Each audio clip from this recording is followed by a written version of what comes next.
On February 2, 2021, a shootout occurred between a gunman and several agents with the Federal Bureau of Investigation at an apartment complex in Sunrise, Florida, United States. At the time, the agents were serving a warrant related to a child exploitation case.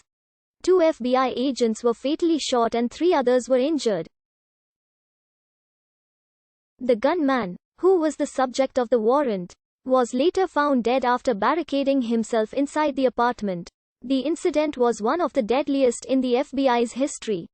At 6:04 a.m., FBI agents investigating a child exploitation case served a federal warrant at the Water Terrace apartment complex, located in an upscale gated community in Sunrise, 11 miles outside of Fort Lauderdale.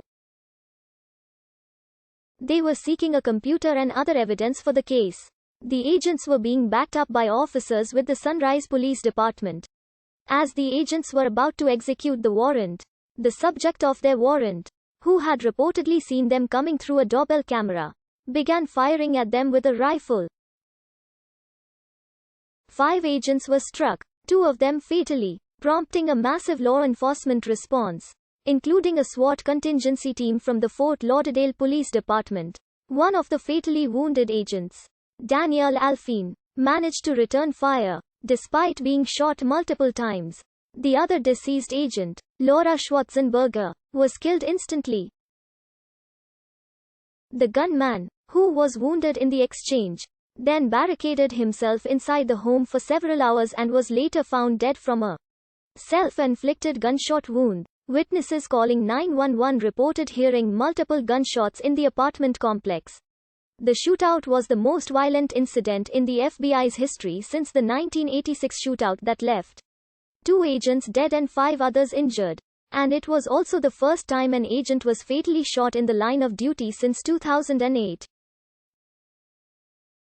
2 FBI agents were killed in the shootout and 3 others were injured. Those killed were Special Agent Danielle Alfine, 36, and Special Agent Laura Schwarzenberger, 43. Schwarzenberger had been with the FBI since 2005, and Alfine since 2009. Both of them specialized in crimes against children. 2 of the injured agents, who suffered multiple gunshot wounds, were in stable condition at a hospital and eventually released, while the third did not require hospitalization and was treated at the scene. The gunman, 55-year-old David Lee Huber, was also identified as the subject in the federal warrant. The FBI and investigators said he was being investigated for possession of child pornography.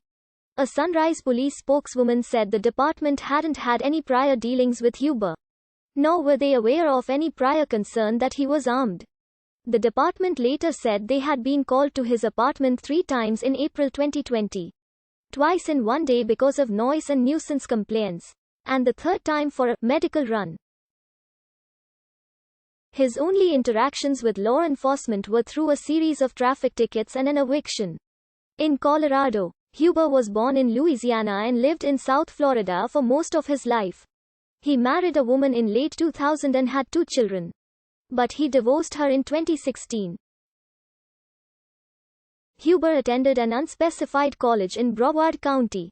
According to an online resume he wrote, he ran a computer troubleshooting company with his then-wife from 2004 to around 2006. Then a computer consultation company from 2006 to 2011. From 2013 to 2020, he worked a series of computer-related jobs. He was also a former mortgage broker. A neighbor described Huber as an awkward, antisocial man who lived alone and with little furniture. A former co-worker said Huber told him that he was suffering from bipolar disorder that he was taking medication for. The co-worker also said Huber had been fired from his job as a systems analyst after ranting about President Donald Trump taking away his medical coverage during a company discussion on healthcare. Following the incident, employees were concerned about Huber returning and committing a workplace shooting in retaliation, which led to the company organizing escorts and allowing some employees to bring their firearms into the office. President Joe Biden reacted to the shootout, saying his heart aches for the deceased agents. FBI Director Christopher A. Wray praised the 2 deceased agents in a statement and also said the FBI will be forever grateful for their bravery. The FBI Agents Association offered condolences to the injured and said the two agents' deaths were devastating to the entire FBI community and to our country.